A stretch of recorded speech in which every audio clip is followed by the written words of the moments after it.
नमस्ते दोस्तों, स्वागत है आज के एक नए वीडियो में। आज हम बात करेंगे कि ब्रेकआउट में जो 4 सीक्रेट हमें देखने हैं वो चीज़ क्या होती है।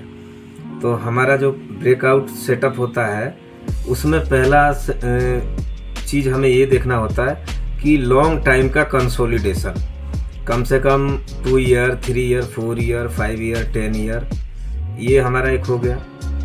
उसके बाद उस कंसोलिडेशन का जो ब्रेकआउट होता है वहाँ से वॉल्यूम का राइज होना, ये दूसरी बात हो गई। तीसरी बात, जब हमारा शेयर ब्रेकआउट जोन पे होता है या नीचे से अगर ब्रेकआउट दे रहा है किसी कैंडल के साथ, ठीक है, तो वहाँ पे एक ग्रीन कैंडल जो होती है जिसे हम बोल सकते हैं एक अच्छी ग्रीन कैंडल, जिसे किंग कैंडल भी कहा जाता है, जिसका कि ओपन हाई लो सभी बराबर होगा, ऊपर से रिजेक्शन उसमें बहुत कम आता है। ठीक है, इस चार्ट को दिखाता हूँ तो मैं उसे किंग कैंडल बोलता हूँ। और चौथी बात होती है कि उसमें जो हमारा प्राइस एक्शन है वो इंक्लूड रहता है और वॉल्यूम जो है वो हाई लेवल पे ट्रेड करता है। तो ये एक अच्छे ब्रेकआउट की निशानी होती है। दूसरी बात एक और बताना चाहूँगा, जैसे ये ब्रेकआउट कर रहा है, कैस्ट्रॉल इंडिया का चार्ट है। अभी देखिए ब्रेकआउट जोन के पास आके यहाँ रिजेक्शन दे रहा है। ऐसा क्यों होता है? मान लीजिए इस शेयर में यहाँ पे जो लोग फंसे होंगे, उन सेलर की यहाँ पे जब अपनी कॉस्ट आई होगी, बाइंग कॉस्ट, तो वो यहाँ पे प्रेशर क्रिएट कर रहे हैं, उसके लिए मल्टीपल टाइम यहाँ पे रिजेक्शन आ रहा है। आज समझ सकते हैं इस बात को। तो इस तरीके से चार्ट को देखना होता है। अभी ये देखिए बार बार यहाँ पे रिजेक्ट हो रहा है, तो क्या ये शेयर ख़राब है? नहीं, ये शेयर ख़राब नहीं है।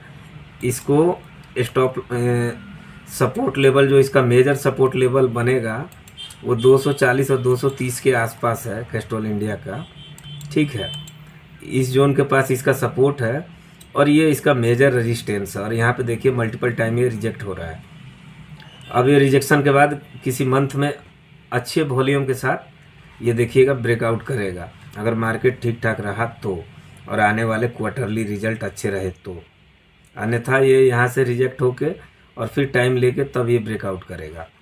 अब देखिए यहाँ पे जब सेलिंग प्रेशर आ रहा है तो ये जो रेड कैंडल बन रही है नीचे वॉल्यूम की, ये कितनी लो है, यानी कि यहाँ पे जो बड़ी पार्टी हैं वो यहाँ सेलिंग क्रिएट नहीं कर रही हैं, यहाँ छोटी पार्टियाँ बेच के भाग रही हैं, क्योंकि ये 3 महीने से यहाँ कंसोलिडेट कर रहा है।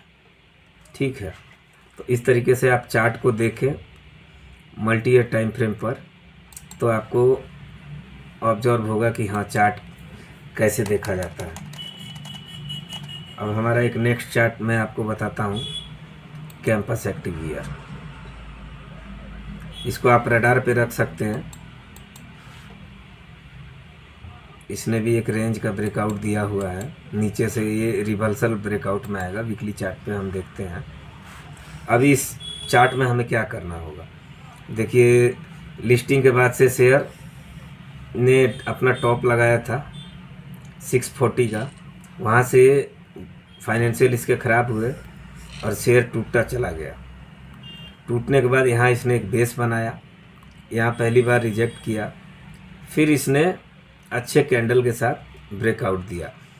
तो कोई भी हमारे ब्रेकआउट सेटअप में ये बहुत ही इम्पोर्टेंट होता है कि वो यहाँ से पैराबोलिक मूव ना देके यहाँ 1-2 बार रिजेक्ट हो, इस जोन पे आके कंसोलिडेट करे। और देखिए यहाँ वॉल्यूम कितना लो है, आप समझ सकते हैं कि यह वॉल्यूम लो होने का कारण क्या है। यहाँ जो सेलिंग आ रही है ना, यहाँ जो सेलिंग आ रही है उसमें वीक हैंड अपने माल को छोड़ रहे हैं और बड़ी पार्टी माल को निगल रही है। और उसके बाद देखिए क्या अच्छे कैंडल के साथ यहाँ ब्रेकआउट दिया। हालांकि इसके फाइनेंशियल उतने अच्छे नहीं हैं, लेकिन इन फ्यूचर अगर फाइनेंशियल अच्छे होते हैं तो इसमें आपको ऑल टाइम हाई भी देखने को मिल सकता है। अभी फंडामेंटल इसके उतने अच्छे नहीं है, क्योंकि इसका EPS और ROE ठीक ठाक नहीं है और PE एक्सपेंड है, PE इसका ज़्यादा बता रहा है। उस हिसाब से थोड़ा शेयर ये महंगे वैल्यूएशन पे है।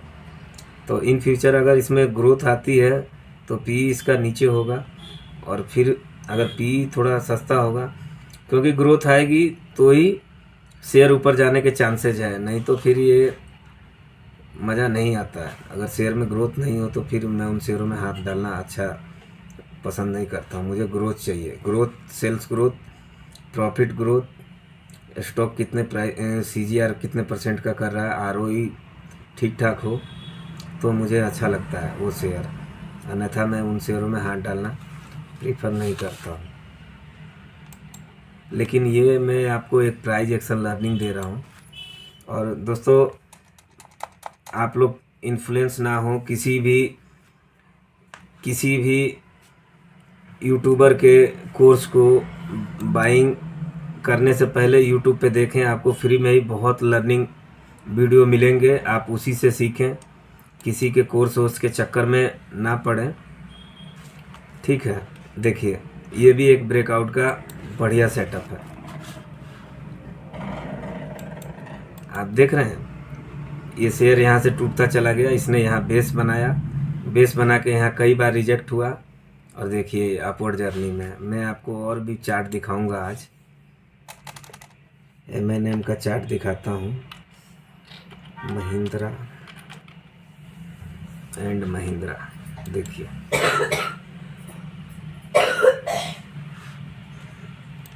सॉरी, यहाँ हम वॉल्यूम को हाइड करते हैं, और देखिए इसने पहले रेंज का ब्रेकआउट दिया, फिर दोबारा इसने यहाँ पे अच्छे कैंडल के साथ ब्रेकआउट किया। तो इसमें मैं आपको समझाना चाहूँगा, अगर वीकली चार्ट पे लगाता हूँ तो देखिए, जब इसने अपने बेस का पहले बार यहाँ पे ब्रेकआउट दिया था इस जोन पे, यहाँ पे इसने कितना कंसोलिडेट किया। वो टाइम मार्केट बहुत ख़राब था, कोविड का टाइम था। पहले इसने बेस का ब्रेकआउट दिया, फिर इसने दूसरे रेजिस्टेंस को ब्रेक किया। यहाँ पे आके ये शेयर रेजिस्टेंस ब्रेक करने के बाद यहाँ सपोर्ट लिया। ये रेजिस्टेंस को जब तोड़ के और यहाँ सपोर्ट ले रहा है तो ये सपोर्ट बन जाता है रेजिस्टेंस, और यहाँ पे बहुत हफ्तों तक इसने टाइम पास किया, और उसके बाद अच्छे कैंडल के साथ यहाँ ब्रेक किया। वॉल्यूम भी देखिए, ठीक है, और फिर इसकी देखिए अपवर्ड जर्नी। अभी भी ये शेयर स्विंग के लिए बहुत ही अच्छा सेटअप बना रहा है, आप देख सकते हैं। मैं बता रहा हूँ स्विंग सेटअप, स्विंग ट्रेडिंग जो आप बहुत लोगों का सवाल रहता है ना, देखिए कितना अच्छा इसने बैजिंग पैटर्न बनाया है। इस कैंडल को ब्रेक किया, यहाँ आप इसको बाई कर सकते हैं, ये स्टॉप लॉस डालेंगे, और यहाँ से टारगेट जो इसका होगा रेंज कैलकुलेशन मेथड से आप निकाल सकते हैं। ठीक है, अगर यहाँ ये जो आ रहा है टारगेट 2626 रुपये का, उसको 2986 रुपये में माइनस करें, और जो आता है इसमें ऐड करें, वो आपका रेंज कैलकुलेशन मेथड से उतना टारगेट होगा। नीचे वॉल्यूम में देखिए क्या अच्छे वॉल्यूम बने हैं। तो स्विंग ट्रेडिंग का भी एक मेथड होता है दोस्तों कि जो चार्ट मल्टीपल टाइम फ्रेम पे जो शेयर ब्रेकआउट देते हैं, उन्हीं में स्विंग ट्रेडिंग करने का मज़ा आता है। जैसे कि मैं आपको एक शेयर दिखा रहा हूँ अभी,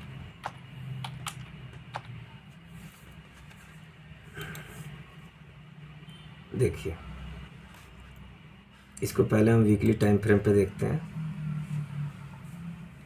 नहीं, ये चार्ट बहुत बड़ा है, मल्टीपल, इसको मंथली टाइम फ्रेम पे ही देखना अच्छा रहेगा। ठीक है, देखिए इसने ब्रेकआउट दिया है, ये थोड़ी लार्ज कैप की कंपनी है।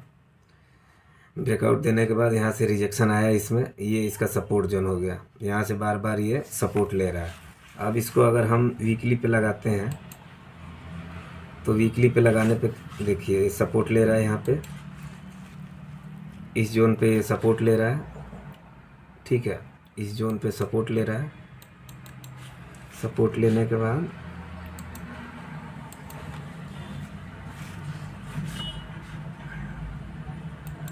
हाँ, अब देखिए इसमें स्विंग करने के लिए पहला तो मेथड क्या है, अगर इसको स्विंग में नीचे से पकड़ना है तो ये जो हमारा है, इसने ब्रेक किया, आप यहाँ बाई कर सकते थे इस जोन पे, स्टॉप लॉस आपका यहाँ रहेगा, और नीचे आके ये रिटेस्ट करके फिर अपने ऑल टाइम हाई को ब्रेक करेगा, तो ये शेयर और भी स्ट्रांग हो जाएगा।